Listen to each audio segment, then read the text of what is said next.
And I think that's what Jack slapped me one time years and years ago when I was pastoring in Florida. She looked at me and she said, and it just crushed me, and she was right. She said, Steve, I wish you were as nice to me as you are to the people. Yeah, it makes sense. Jack slapped me. Yeah. And she's right. That's I was beautiful. busted. Yeah. I was busted because I was one thing in the pool. I was nice to people. It was great she said that, wasn't it? It was. I mean, it hurt, but it was because then I began to see my attitudes. Yeah. I began to see my actions, my responses to her compare, and I would bring the problems home.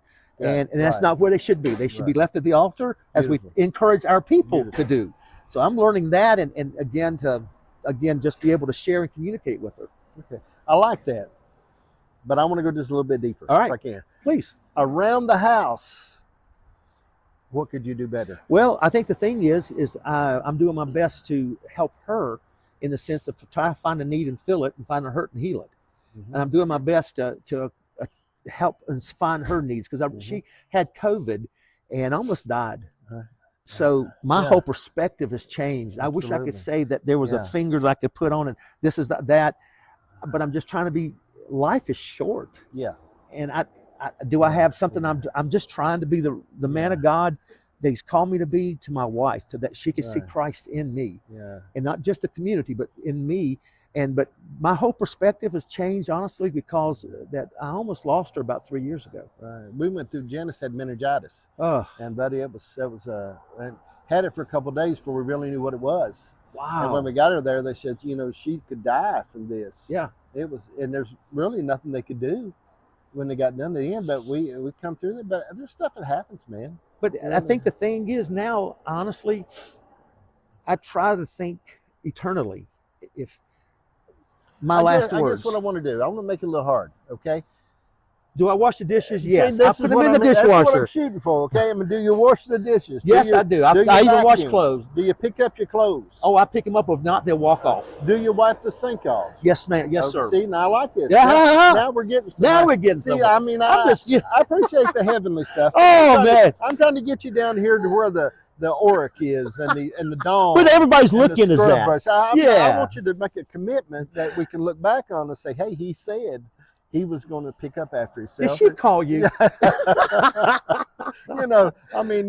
things that we look at, and these are important things, I really believe. Yeah, they are. All right, so we've done pretty good. I've not got you committed. I've done as good as anybody in the world could do, getting you in there and that commitment. I like that. All right, let's talk about this. Do you cook? I do. I grill out, stuff like that. Good. And I love grilling, and so when the weather's good, I try to do my best to do it and smoke stuff and have a good time at doing that. I enjoy cooking. I like cooking. In the Hawaiian culture, it's a sign of affection. I'm not Hawaiian. I'm Irish, but you eat pineapple. That's close enough. I enjoy it, but. I think cooking around that, I cook a lot. And I just think that I like for my wife to be able to sit down. Yeah.